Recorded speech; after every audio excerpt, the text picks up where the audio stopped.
So good evening everyone. So in last lecture of cell biology हमने आपका eukaryotic cell के बारे में स्टार्ट किया था, ठीक है। And in eukaryotic cell we studied about endoplasmic reticulum, ठीक है। सो यूकैरियोटिक सेल में हमने क्या स्टार्ट किया था, आपका एंडोप्लाज्मिक रेटिकुलम, ठीक है। सो एंडोप्लाज्मिक रेटिकुलम में हमने क्या पढ़ा था आपका कि ऑब्वियसली जो भी प्रोटीन्स आपके RER मतलब वो प्रोटीन जो एंडोप्लाज्मिक रेटिकुलम के सरफेस पे होते हैं, ठीक है, तो इसको हम RER बोलते हैं। और यहाँ पर जो भी प्रोटीन्स बनते हैं वो या तो ER, Golgi, lysosome, cell membrane, और हमने क्या पढ़ा था, दे विल बी सीक्रेटेड, या उनका फेट क्या होगा, they will be secreted. Those proteins which are synthesised on RER, तो या तो वो ER का पार्ट बनते हैं, गोल्जी, लाइसोसोम, सेल मेम्ब्रेन, और दे विल बी सीक्रेटेड, ठीक है। तो एक तो हमने ये मेन कंसेप्ट पढ़ा था आपका, ठीक है। इसके अलावा हमने ये देखा था कि ऑब्वियसली अलग अलग प्रोटीन्स हैं, ठीक है। ऑब्वियसली वो बन तो गई ER के ऊपर या राइबोसोम्स के ऊपर, बट ऑब्वियसली उसको ER की मेम्ब्रेन का पार्ट बनना है या ER के ल्यूमन में जाना है, ठीक है। तो जैसे मान लो ये आपका ER है, ठीक है। सो हमने यहाँ पर जैसे राइबोसोम की बात की थी, तो फॉर एग्जांपल ये आपका राइबोसोम है जहाँ पे ट्रांसलेशन हो रही है, तो मान लो वो प्रोटीन बन गया, ठीक है। तो मान लो एक स्पेसिफिक प्रोटीन यहाँ पर बना, तो वो प्रोटीन या तो ER की मेम्ब्रेन का पार्ट बनेगा या वो ER के ल्यूमन में जाएगा, ठीक है। क्योंकि जिसको भी आगे गोल्जी में जाना है, लाइसोसोम में जाना है, सेल मेम्ब्रेन में जाना है या सीक्रेट होना है, उसको ल्यूमन में आना पड़ेगा, ठीक है। तो ये हमने सिग्नल सीक्वेंसेस वगैरह सब कुछ पढ़ लिया था आपका, ठीक है।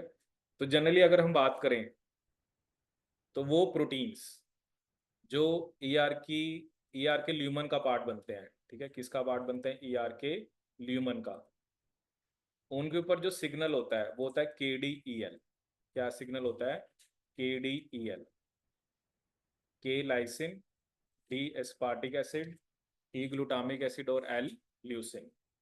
और ये कौन से टर्मिनस पे होता है, C टर्मिनस पे, एट C टर्मिनस। एंड वो प्रोटीन्स जो ER की मेम्ब्रेन का पार्ट बनते हैं उनके ऊपर जो सिग्नल होता है दैट इज KKXX। क्या सिग्नल होता है, KKXX, मतलब दो लाइसिन होंगे और XX का मतलब कोई भी अमीनो एसिड हो सकता है, और ये भी कौन से टर्मिनस पे होता है, C टर्मिनस। तो वो प्रोटीन जो ER के ल्यूमन का पार्ट बनते हैं उन पे क्या सिग्नल होगा, KDEL, और जो ER की मेम्ब्रेन का पार्ट बनते हैं उनके ऊपर क्या सिग्नल होगा, KKXX, ठीक है। तो ये सिग्नल बस आपको याद रखने होते हैं, ठीक है। सो अभी हम डिस्कस करेंगे पॉइंट्स। जैसे मान लो अगर गलती से ER का प्रोटीन गोल्जी में चला गया, ठीक है, तो उसको हम रिट्रीव कराते हैं, क्योंकि ये जो KDL सिग्नल होता है यही हेल्प करता है रिट्रीवल में, वो दोबारा वापस हम उसको ER में लेके आए, ठीक है। तो ये अभी देखेंगे, हम क्वेश्चंस भी देखेंगे कैसे आते हैं इस पे बेस्ड, ठीक है। सो ये हमने ER के बारे में पढ़ा था। और एक बेसिकली मैंने आपको एक और पॉइंट बताया था कि जो ओरिएंटेशन है प्रोटीन्स की या लिपिड्स की, ठीक है, जैसे मान लो ये ER है, ये गोल्जी है, ठीक है, और मान लो ये सेल की मेम्ब्रेन है, ठीक है। बेसिकली मान लो कोई प्रोटीन मान लो जो ER में बना, ठीक है, मान लो उसकी ओरिएंटेशन क्या है, एन टर्मिनस साइटोसोल की साइड है और C ल्यूमन की साइड, ठीक है। मतलब ये प्रोटीन तो ऑब्वियसली यहीं पर बने हैं, तो ये कहाँ पर है आपका, साइटोसोल, और C कहाँ पर है, ल्यूमन की साइड। सो अब मान लो ये इसी प्रोटीन को हमने ये गोल्जी का भी पार्ट है या इसको गोल्जी में भी जाना है, क्योंकि कुछ प्रोटीन कॉमन हो सकते हैं, ठीक है ना। तो अगर ये गोल्जी में भी इसकी जो ओरिएंटेशन है वो सेम रहेगी, एन किस तरफ रहेगा, साइटोसोल की तरफ, C ल्यूमन की तरफ, ठीक है।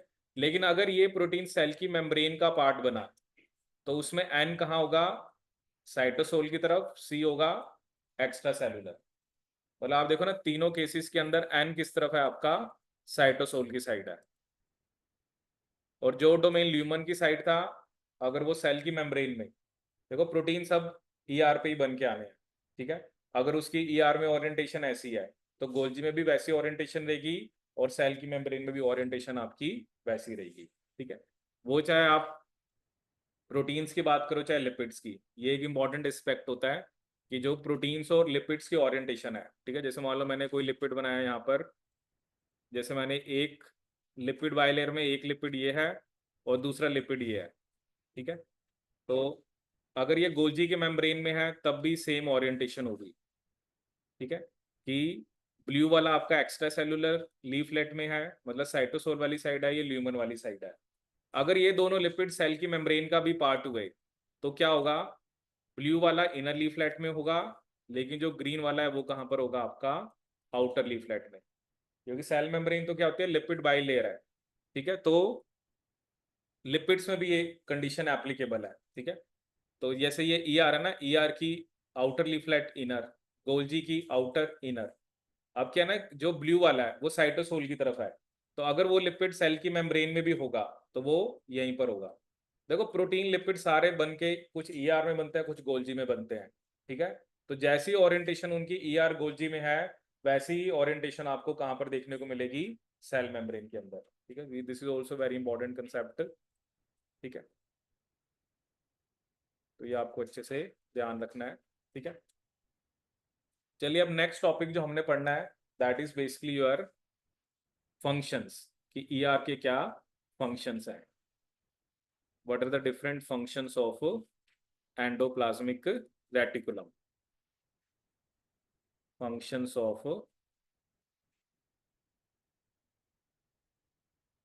Endoplasmic reticulum.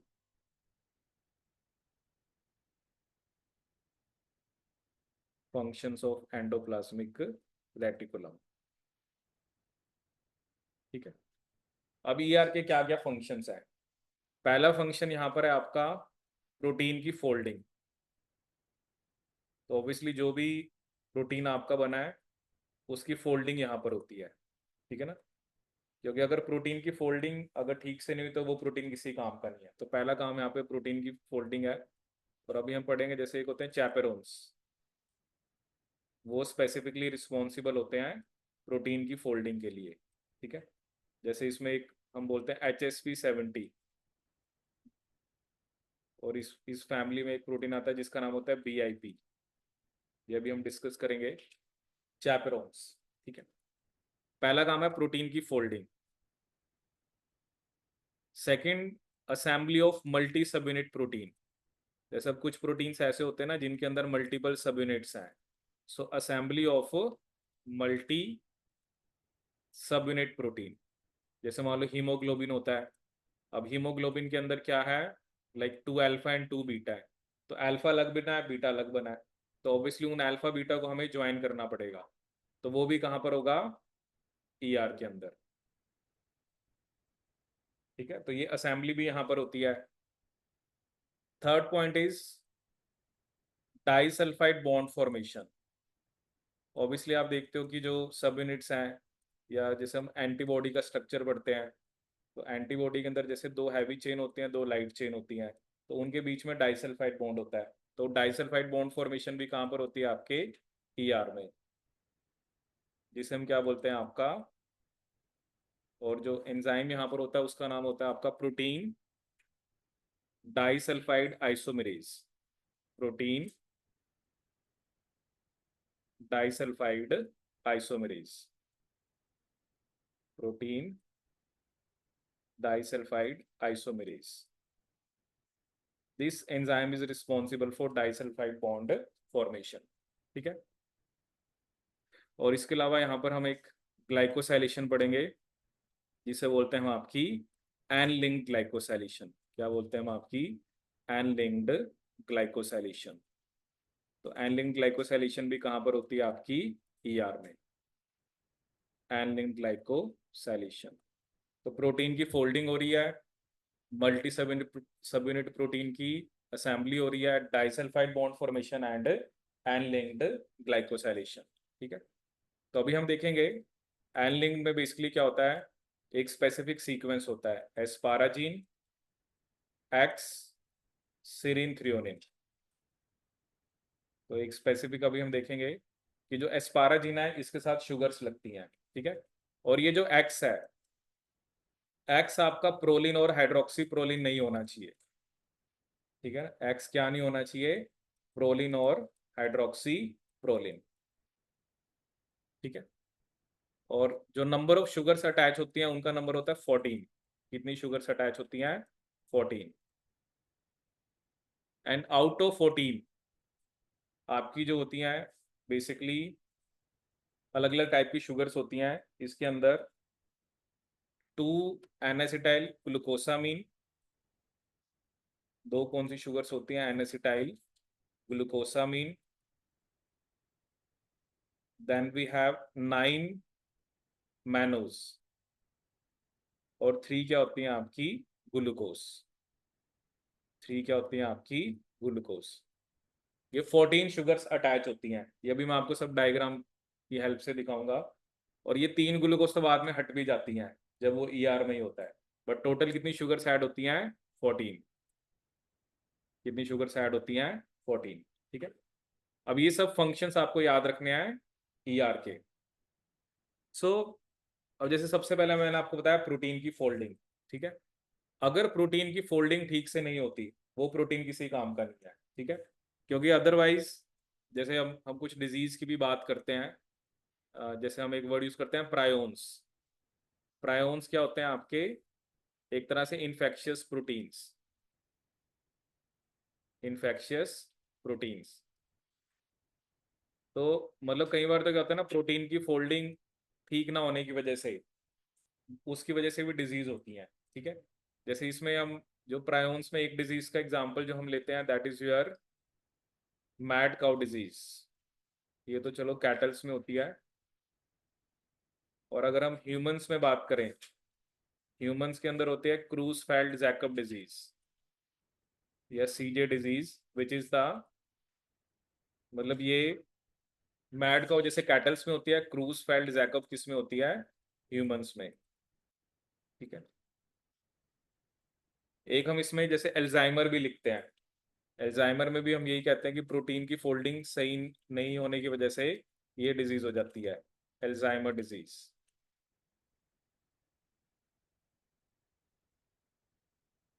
Alzheimer disease. और एक हम लिखते हैं स्क्रैपी डिजीज जो शीप में होती है। ठीक है, तो बहुत सारे डिजीज का रीजन क्या होता है कि बेसिकली उसमें आपका जो प्रोटीन है या तो उसकी फोल्डिंग सही से नहीं हो पा रही। ठीक है, और कई बार ये होता है कि जब दूसरे किसी के प्रोटीन्स हैं वो बेसिकली आ रहे हैं। ठीक है, सो दिस इज स्पेलिंग कर लो,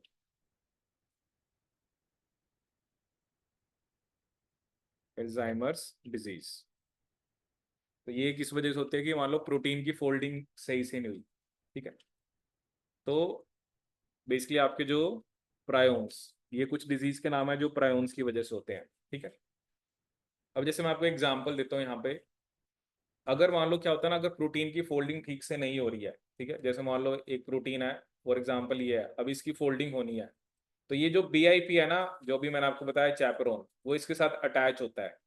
वो तब तक अटैच रहता है जब तक इसकी फोल्डिंग सही से ना हो। ठीक है, मान लो इसको फर्दर फोल्ड होना था, तो अगर तो इसकी फोल्डिंग सही होगी तब तो ठीक है, लेकिन अगर ये नहीं हुई तो ये बीआईपी अटैच रहता है। ठीक है, अगर प्रोटीन की फोल्डिंग ठीक होगी तो ये इससे डिटैच हो जाएगा, लेकिन अगर इसकी फोल्डिंग ठीक से नहीं हुई तो फिर उस प्रोटीन को हम डिग्रेड करते हैं, क्योंकि वो प्रोटीन किसी काम का नहीं है, उसको डिग्रेड करना ही पड़ेगा। ठीक है ना, अगर डिग्रेड नहीं करोगे तो that will create some problem. ठीक है, तो तो प्रोटीन के साथ बीआईपी तब तक अटैच रहता है जब तक वो ठीक से फोल्ड ना हो जाए।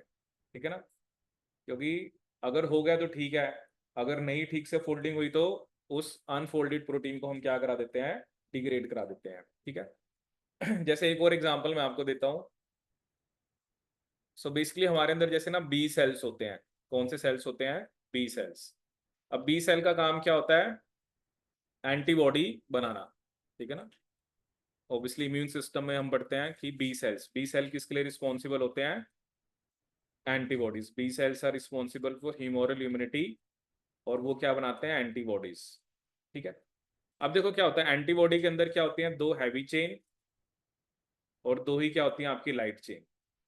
यही एंटीबॉडी बी सेल से सिक्रीट होनी चाहिए, ठीक है। अब मान लो अभी तो क्या हुआ, मान लो पहले एक हैवी चेन और एक लाइट चेन तो आपस में असेंबल होगी, ठीक है, बट इसके साथ बीआईपी लगा हुआ है, क्योंकि इसको अभी हमने, ये प्रोटीन अभी ये किसी काम की नहीं है, क्योंकि अगर ये सिक्रीट होगी तो इसका कोई फंक्शन नहीं है, ठीक है। लेकिन जब दोनों हैवी और दोनों लाइट चेन आपस में असेंबल हो जाती हैं, ठीक है, तो ऑब्वियसली बीच में डाइसल्फाइड बॉन्ड होता है इनके बीच में, तभी बीआईपी अलग होगा, और उसके बाद ही एंटीबॉडी जो है वो बी सेल सिक्रीट करेंगे, क्योंकि एक हैवी चेन एक लाइट चेन किसी काम की नहीं है, ठीक है। तो ये जो सब चीजें है ना, प्रोटीन की फोल्डिंग कराना, ये जो मल्टी सब यूनिट है, जैसे इसमें भी आप कह ही सकते हो कि इसमें दो हैवी चेन है, दो लाइट चेन है, इनको असेंबल कराना, बनना सब कहाँ पर है? ईआर में ही बनना है। ये एंटीबॉडीज क्या होते हैं? सिक्रीटरी, ठीक है। दो टाइप की एंटीबॉडी हम बोलते हैं, एक होता है मेम्ब्रेन बाउंड और एक होती है सिक्रीटरी। मेम्ब्रेन बाउंड का काम क्या होता है? वो एंटीजन को रेकग्नाइज करती हैं, जैसे ही उन्होंने रेकग्नाइज कर लिया, फिर वो बी सेल सिक्रीटरी एंटीबॉडीज बनाता है, ठीक है ना। और ये हम पढ़ेंगे जब इम्यूनो पढ़ते हैं, तो 2000 एंटीबॉडीज, प्लाज्मा सेल्स जो होते हैं वो 2000 एंटीबॉडीज बनाते हैं पर सेकेंड, ठीक है। तो एक होती है मेम्ब्रेन बाउंड और एक होती है सिक्रीटरी, ठीक है। तो ये हमने किसकी बात करी? प्रोटीन फोल्डिंग की, ठीक है। और डाइसल्फाइड बॉन्ड फॉर्मेशन, ऑब्वियसली जो मल्टीपल सब यूनिट्स होते हैं वो कैसे आपस में अटैच होती हैं? डाइसल्फाइड बॉन्ड से, ठीक है। तो ये मेरे लिए आप यहाँ पर आपको ध्यान रखना है, ठीक है। तो प्रोटीन की फोल्डिंग, आपका डाइसल्फाइड बॉन्ड फॉर्मेशन, ठीक है, assembly of multi subunit protein, और एक हमने क्या पढ़ा आपका? एनलिंक्ड ग्लाइकोसाइलेशन, ठीक है। तो अभी इसी को हम डिटेल में देखेंगे कि जो एनलिंक्ड आपका ग्लाइकोसाइलेशन होता है, ठीक है। तो इसमें पहले आप एक पॉइंट लिखिए और फिर मैं आपको इमेज से दिखाता हूँ कि एनलिंक्ड ग्लाइकोसाइलेशन क्या होती है। तो अभी जैसा मैंने आपको बताया कि एनलिंक्ड ग्लाइकोसाइलेशन में कितनी शुगर्स लगती हैं आपकी? 14 शुगर्स। दो टाइप की ग्लाइकोसाइलेशन की हम बात करते हैं, एनलिंक्ड होती है ईआर में, और एक होती है ओ लिंक्ड, वो होती है गोल्जी में, ठीक है। तो एनलिंक्ड ग्लाइकोसाइलेशन में क्या होता है? इसमें आप लिखिए oligosaccharide, oligo saccharide units consisting of consisting of 14 sugar residues, consisting of 14 sugar residues are added to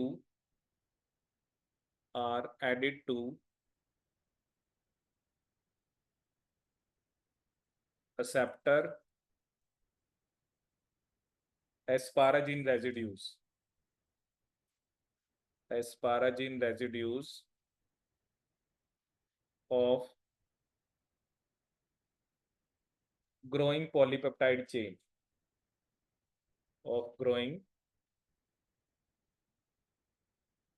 polypeptide chain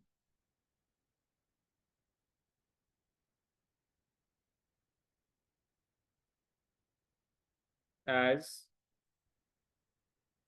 they are translocated to ER, as they are translocated to ER,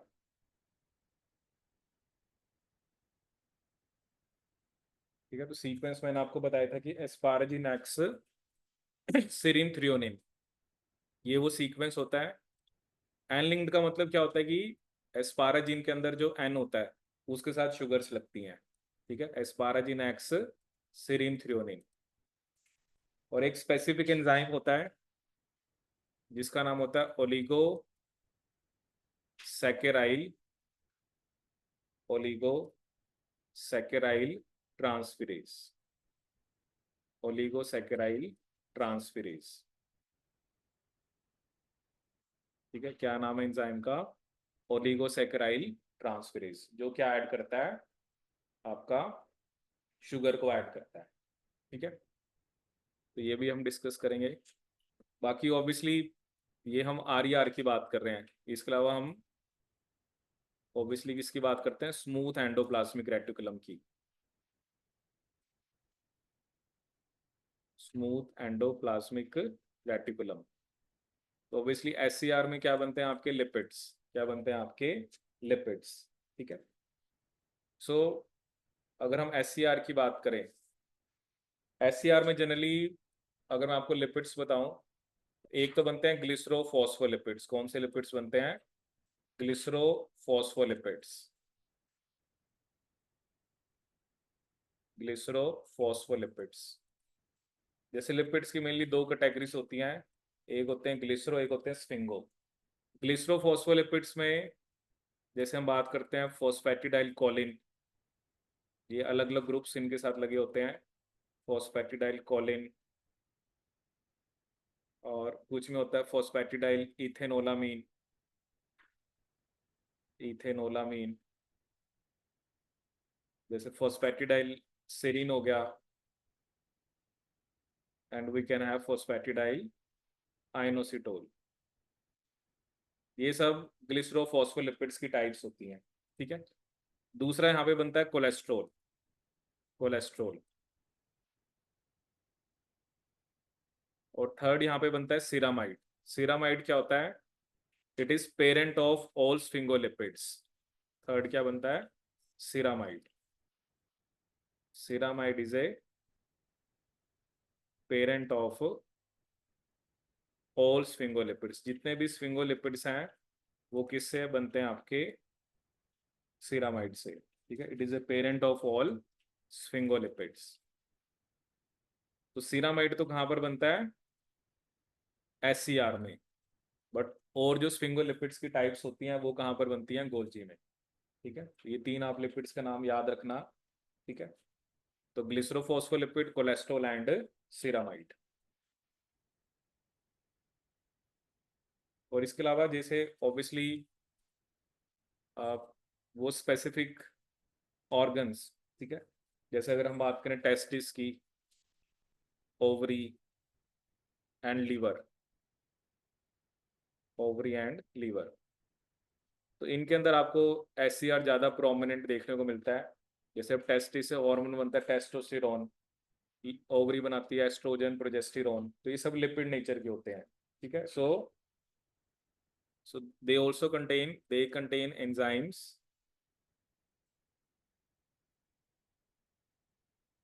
they contain enzymes that metabolize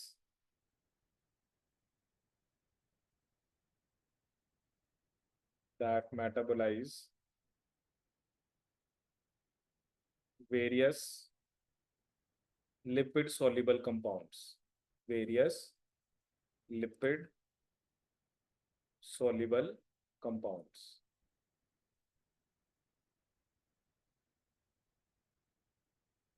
compounds।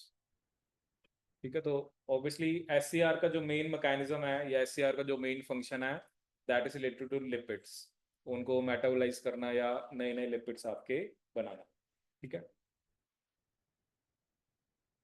चलिए अब मैं आपको aniline glycosylation दिखाता हूँ। एक तो कि कैसे शुगर्स लगती हैं, एक इसकी इमेज अभी दिखाऊंगा, और दूसरा ये कि जो अगर गलती से ईआर का प्रोटीन गोल्जी के पास चला गया तो उसको वापस कैसे लाया जाता है। ठीक है, तो उसके लिए बेसिकली केडीएल हम रिसेप्टर की बात करेंगे। ठीक है, तो ये दो कंसेप्ट आपको मैं दिखाता हूँ। ठीक है, तो एक तो हम क्या डिस्कस करेंगे कि एनिलीन ग्लाइकोसाइलेशन में एक्चुअली क्या हो रहा है, और दूसरा हम डिस्कस करेंगे कि आपका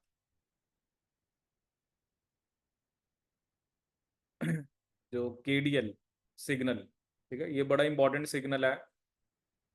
अभी क्या होता है ना, आपको जो ऑर्गेनेलीज हैं, कई बार एग्जाम में कैसा कैसा क्वेश्चन आता है, जैसे इस बार जो एग्जाम था नेट का, एक क्वेश्चन तो ये आ रखा था कि जैसे ऑर्गेनेलीज हैं और उनका कुछ मार्कर एंजाइम होता है कि ये एंजाइम कहाँ पर मिलता है। तो जैसे उसके अंदर जो ईआर का था, ER का था प्रोटीन डाइसल्फाइड आइसोमेरेज, जो अभी आपने पढ़ा, ठीक है ना, ये उस मतलब ER के साथ ये मैच करता था उस क्वेश्चन के अंदर। फिर एक क्वेश्चन ऐसा आया था जिसमें ER और गोल्जी, आपको दोनों का क्लियर होना चाहिए कि ER में क्या होता है, गोल्जी में क्या होता है।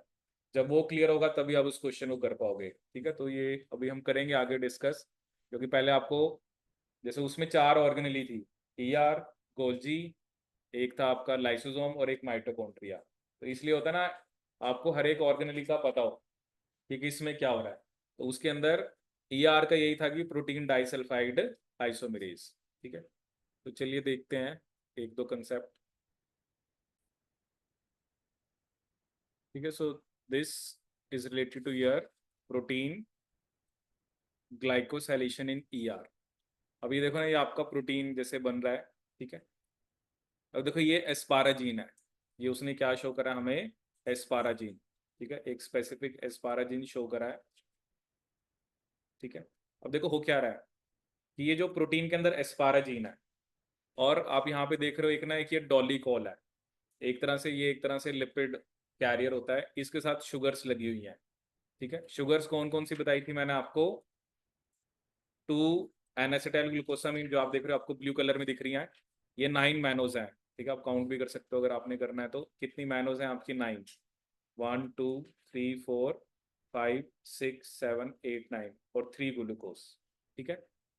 तो क्या लिखा है, oligosaccharide is transferred from a dolichol lipid carrier to polypeptide during change during their translocation across ER membrane. जैसे अभी प्रोटीन की बस अभी पूरा बना नहीं है, उसकी ट्रांसलोकेशन हो रही है, ऐसे नहीं कि प्रोटीन पूरा बन गया है, ठीक है। ये हमने पढ़ा था लास्ट क्लास में सारा कि एन टर्मिनल सिग्नल होता है, तो ड्यूरिंग ट्रांसलोकेशन उसके साथ 14 शुगर लग गई, ठीक है। और ये कहाँ से आई है, एक लिपिड कैरियर होता है डॉलीकॉल, उसके साथ लगी हुई है, ठीक है। यहाँ पे लिखा ना, proteins are glycosylated within the ER by addition of 14 sugar oligosaccharide residue to an acceptor asparagine residue, ठीक है। अब उसमें से जो 3 ग्लूकोस हैं, वो स्टिल जब वो ER में है तभी रिमूव हो जाती हैं, जो मैंने अभी आपको पहले ही बताया था। तो ये शुगर इसके साथ लगी हुई थी, they are transfer to the protein, और उसमें से जो 3 ग्लूकोस हैं वो तभी रिमूव होगी जब वो ER में है, ठीक है। अभी तो क्या है ना, अभी तो ये एनिलीन ग्लाइकोसाइलेशन है, अब ये प्रोटीन जब आगे गोल्जी में जाएगा, इसमें से कुछ शुगर्स हटेंगी, कुछ और ऐड होंगी, तो वो फर्दर चेंजेस कहाँ पर होते हैं आपके, आपके कहाँ पर होते हैं, गोल्जी के अंदर। बट यहाँ पर कितनी शुगर्स लगती हैं आपकी, 14 शुगर्स, ठीक है। तो एक तो आपको ये कंसेप्ट याद रखना है, ठीक है। एक ही और मैंने आपको पॉइंट बताना था कि बेसिकली क्या होता है कि ना, एक GPI stands for glycosyl phosphatidyl inositol, ठीक है। अब क्या होता है कि ये जो जीपीआई एंकर्स होते हैं, they are assembled in the ER and added to polypeptide anchored in the membrane by carboxy terminal membrane spanning region, ठीक है। अब देखो जीपीआई यहाँ पर क्या है, आप ये देखो,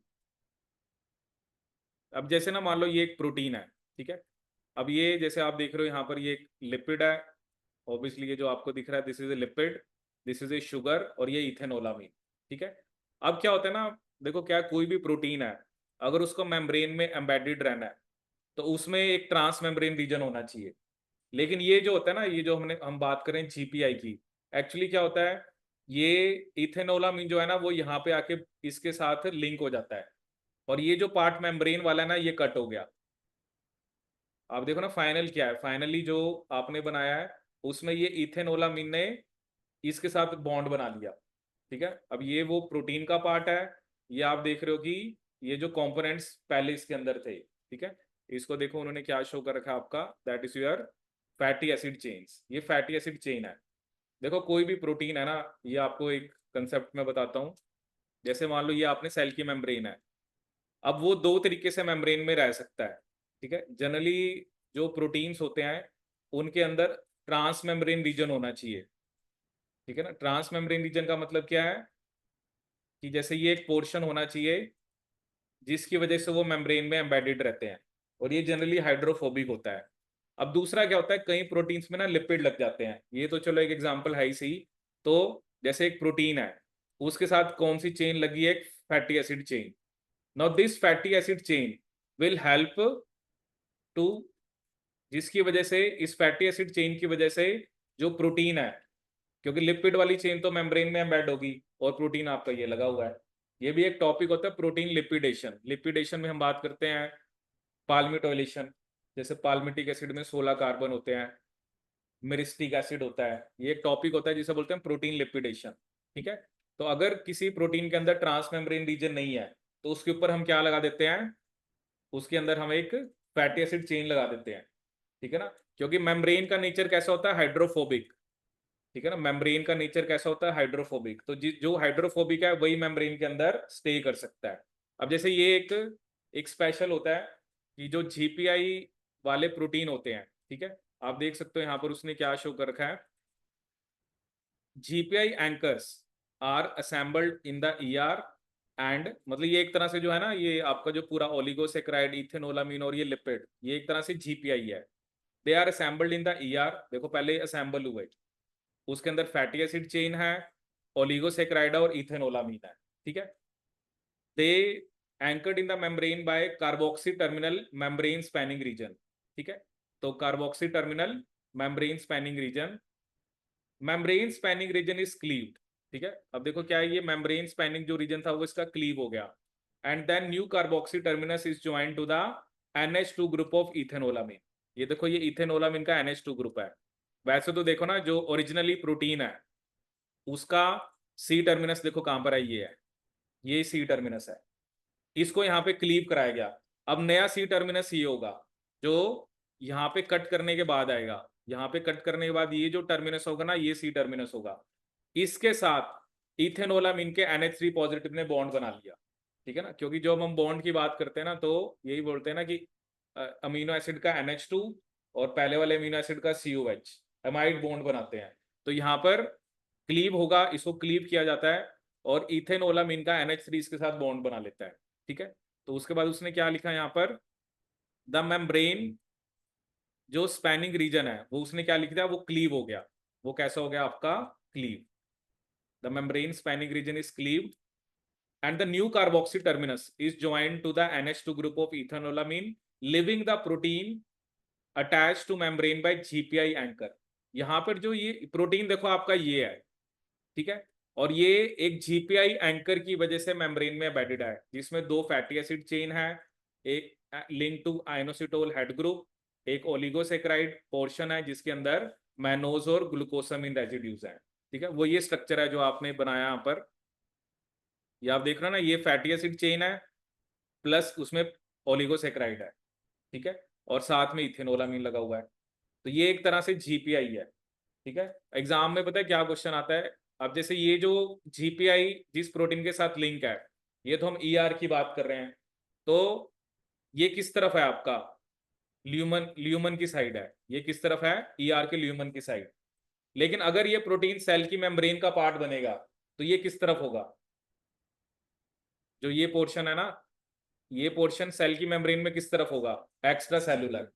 तो ये हमेशा एक लाइन होती है, जीपीआई एंकर्ड प्रोटीन। जब मैंने आपको सेल मेम्ब्रेन बताया था तो मैंने ये लाइन लिखवाई भी थी, GPI anchored protein are always on the extra cellular leaflet of cell membrane.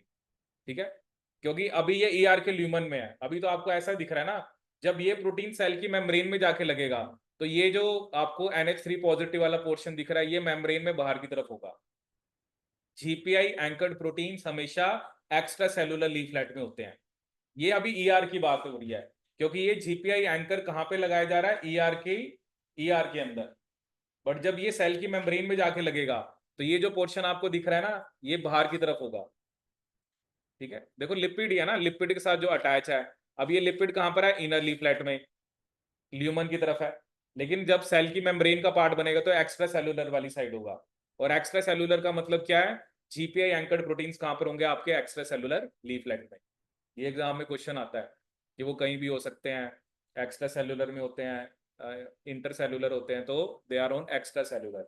ठीक है, मतलब ये बस एक पॉइंट है कि ये जो जीपीआई एंकर्स का एडिशन है वो कहां पर होता है, आपका ईआर में ही होता है। इसमें क्या हो रहा है, जस्ट क्या हो रहा है, पॉलीपेप्टाइड चेन को क्लीव करके वहां पर एक नया सी टर्मिनस जनरेट हो रहा है, इथेनोलामीन का NH3 उसके साथ बॉन्ड बना रहा है। ठीक है, और ये इसमें एक फैटी एसिड चेन होती है, कुछ ओलिगोसैकेराइड्स होते हैं और एक इथेनोलामीन होता है, ठीक है। So this is GPI anchored protein, ठीक है। ये भी किसका फंक्शन है, ईआर का। तो इसको भी चाहे आप ईआर के फंक्शंस में लिख सकते हो कि जो जीपीआई एंकरिंग होती है वो कहां पर होती है, आपकी ईआर के अंदर, ठीक है। तो एक मैंने आपको बताया एनिलीन ग्लाइकोसाइलेशन, सेकेंडली मैंने आपको बताया कि एडिशन ऑफ जीपीआई एंकर्स, ठीक है। And one more concept is basically year, जो भी मैं आपको बता रहा था, retrieval of ER resident proteins, ठीक है। अब देखो यहां पर आप डायग्राम को समझो, ये क्या आपका, ये एंडोप्लाज्मिक रेटिकुलम है, ठीक है। अब देखो यहाँ पर जो प्रोटीन्स आपको रेड में शो कर रखे हैं वो प्रोटीन है जिसको ईआर में रहना है। अभी मैंने आपको एक पॉइंट बताया था कि जोन से प्रोटीन्स ईआर के ल्यूमन में रहते हैं उनके ऊपर क्या सिग्नल होना चाहिए, केडीएल, ठीक है। तो ये जस्ट उसने इंडिकेट कर रखा है, those ones which are in red वो आपके ईआर के ल्यूमन में होने चाहिए, ठीक है। अब जैसे कई बार क्या होता है, ऑब्वियसली ईआर से एक वेसिकल बनी, ठीक है। ऑब्वियसली बाकी प्रोटीन तो उसने गोल्जी के पास लेके जाने थे, बट गलती से कुछ प्रोटीन जिनके ऊपर केडीएल था वो भी इस वेसिकल के अंदर पैक्ड हो गए। ये मैंने आपको बताया ही था, जो वेसिकल ईआर से गोल्जी पे जाती है उस पे कौन सी कोटिंग होती है, कोप 2 की, ठीक है। जो आप यहाँ पे देख सकते हो, कोप 2 कोटेड वेसिकल, ये मैंने आपको बताया था। अब क्या हुआ, ये वेसिकल जाके फ्यूज कर गई गोल्जी के पास, क्योंकि मैंने आपको बताया था एंडो मेम्ब्रेन सिस्टम, जो भी चीज ईआर से गोल्जी के पास जानी है या जो भी गोल्जी से ईआर के पास आना है वो वेसिकल की फॉर्म में जाएगा, ठीक है। मैंने आपको बताया था जो वेसिकल ईआर से गोल्जी के पास जाती है उसके ऊपर कौन सी कोटिंग होती है, कोप 2 की, और जो गोल्जी से ईआर के पास आते हैं उस पर कौन सी कोटिंग होती है, कोप 1 की, ठीक है। अब होगा क्या कि प्रोटीन यहाँ पहुंच गए, बट ये प्रोटीन का गोल्जी में तो कोई काम ही नहीं है क्योंकि ये प्रोटीन तो ईआर के हैं। तो क्या होता है, जो सिस गोल्जी है, जैसे गोल्जी में भी सिस होता है, मीडियल होता है, ट्रांस होता है, तो सिस गोल्जी के अंदर देर इज रिसेप्टर, वो एक रिसेप्टर होता है किसके लिए, केडीएल के लिए, ठीक है ना। और देखो जनरली जो प्रोटीन होते हैं ना, बेसिकली आप देखोगे अभी चाहे ईआर की मेम्ब्रेन में चाहे गोल्जी की मेम्ब्रेन में, उनमें के एक्स एक्स सिग्नल होता है। अब ये दिखाया ना, ये जो आपको रिसेप्टर दिखा रखा है, रिसेप्टर कहाँ पर है, गोल्जी में, ठीक है ना। उसमें भी के एक्स एक्स है क्योंकि रिसेप्टर तो मेम्ब्रेन में होगा। जो भी मैंने आपको बताया था ना, जो प्रोटीन ईआर की मेम्ब्रेन में होते हैं उनमें के एक्स एक्स सिग्नल होता है। सेम वे गोल्जी में भी जो प्रोटीन्स होते हैं उनमें भी के एक्स एक्स सिग्नल हो सकता है, ठीक है। Now this is the receptor जो कहाँ प्रेजेंट है आपका, गोल्जी के मेम्ब्रेन में। उसने किसको रिकॉग्नाइज करा, केडीएल को, ठीक है। और कोप 1 कोटेड रिसाइक्लिंग वेसिकल उन प्रोटीन्स को वापस ले आई कहां पर, ईआर के पास, ठीक है। तो बेसिकली क्या है यहाँ पर कि जो रिसेप्टर है वो रिसेप्टर किसको रिकॉग्नाइज करता है, केडीएल को, क्योंकि ये उसे पता है कि जो केडीएल सिग्नल है वो सिर्फ उन्हीं प्रोटीन्स के अंदर होना चाहिए जो ईआर के ल्यूमन में होते हैं। अगर गलती से ईआर का प्रोटीन गोल्जी में चला गया तो वहां पर रिसेप्टर है केडीएल के लिए, जो केडीएल को रिकॉग्नाइज करेगा और रिसाइकलिंग कराएगा उन प्रोटीन्स की दोबारा ईआर के पास, ठीक है। अगर ये हो जाए ना, कुछ केडीएल के अंदर कुछ म्यूटेशन हो जाए, जैसे वो क्वेश्चन दे देगा कि केडीएल सीक्वेंस में एक आधा अमीनो एसिड चेंज हो गया, फिर उनकी रिसाइकलिंग नहीं हो पाएगी, ठीक है। फिर वो आगे या तो सिक्रीट हो जाएंगे या कहीं और चले जाएंगे, but they will not be retrieved back, ठीक है। यहाँ पे आप स्पेसिफिक देख सकते हो, केडीईएल वो प्रोटीन जो सॉल्युबल ईआर, मतलब जो ईआर के ल्यूमन में रहते हैं, ठीक है। और जो मेम्ब्रेन है ना, ये जो के एक्स एक्स है, ये गोल्जी की मेम्ब्रेन में भी हो सकता है, ये रिसेप्टर, मतलब रिसेप्टर में जो, मतलब basic thing is that trans membrane, वो प्रोटीन जो मेम्ब्रेन में होते हैं उनके ऊपर जनरली क्या सिग्नल होता है, के एक्स एक्स, चाहे वो ईआर की मेम्ब्रेन है चाहे वो गोल्जी की मेम्ब्रेन है। तो इस रिसेप्टर के अंदर के एक्स एक्स सिग्नल है and these receptor will recognise KDL और फिर वो वापस लेके आएंगे किसके पास, आपके गोल्जी से ईआर के पास। तो एक बार एग्जाम में ऐसे एक स्टेटमेंट आई कि जो ये रिसेप्टर है, जो केडीईएल का रिसेप्टर है, ये कहाँ प्रेजेंट होता है, तो ये ईआर में भी होता है और मतलब गोल्जी में तो है ही सी, और ईआर में भी होता है, क्योंकि जब वापिस लेके आया तो फिर ये भी वहां पे आके लगेगा ना। क्योंकि एक बार क्वेश्चन आया था उसमें ना ईआर गोल्जी दोनों ऑप्शन थे लेकिन अलग अलग थे, तो फिर उसमें जब उन्होंने फाइनल आंसर की दी तो ईआर और गोल्जी दोनों आंसर दिए, क्योंकि जिसने ER लगाया था उसका भी सही था, जिसने गोल्जी लगाया था उसका भी सही था। और बाद में जब क्वेश्चन एक और आया तो उसमें एक स्टेटमेंट थी कि KDL का रिसेप्टर ER और गोल्जी दोनों में प्रेजेंट होता है, तो ये स्टेटमेंट आपकी करेक्ट थी, ठीक है ना, क्योंकि ऑब्वियसली रिसेप्टर यहाँ पे तो है ही सही, और जब वो वापस लेके आए तो आपको यहाँ पे भी रिसेप्टर दिख रहा है ना, क्योंकि जब वो यहाँ पे आके लगेगा तभी तो उसको मतलब ER के ल्यूमन में पहुंचा पाएगा ना, वहां पे जाके डिसोसिएट हो जाएगा जो प्रोटीन है, किससे, रिसेप्टर से, ठीक है, और आपका जो प्रोटीन है वो डिलीवर हो गया किसके पास, आपके ER के पास, ठीक है। तो ये एक सिस्टम होता है। This is not only about this organelle, क्योंकि आगे भी जैसे गोल्जी है, मान लो कोई प्रोटीन है जिसको लाइसोसोम में जाना है, अगर वो सिक्रीशन की तरफ चला गया उसको भी वापस लाना पड़ेगा, ठीक है, क्योंकि जिसके ऊपर KDEL सिग्नल है वो प्रोटीन किसका पार्ट बनता है, आपके ER के ल्यूमन का, ठीक है। तो ये भी बड़ा इंपॉर्टेंट कंसेप्ट है कि जिसके ऊपर KDL सिग्नल होता है वो किसका पार्ट बनता है, आपका ल्यूमन का, ठीक है। तो ये हमारा हो गया रिट्रीवल, ठीक है। बाकी इसमें आपको ER के फंक्शंस पता होने चाहिए, ठीक है। और ये भी बेसिक सा क्वेश्चन आ जाता है, कौन सी ग्लाइकोसाइलेशन कहाँ पर होती है, तो आपको पता होनी चाहिए एन लिंक्ड कहाँ पर होती है, ER में, और O लिंक्ड हम आगे पढ़ेंगे वो गोल्जी में होती है। और लिपिड्स भी आपने याद रखने हैं, कोलेस्ट्रॉल, आपका ग्लिसरोफॉस्फोलिपिड्स और सिरामाइड, ये तीनों कहाँ पर बनते हैं, SCR में। और अभी हम आगे और लिपिड्स पढ़ेंगे जैसे ग्लाइकोलिपिड्स, स्फिंगोमाइलिन, ये सब कहाँ पर बनते हैं, आपके गोल्जी के अंदर, ठीक है। So this is about endoplasmic reticulum functions.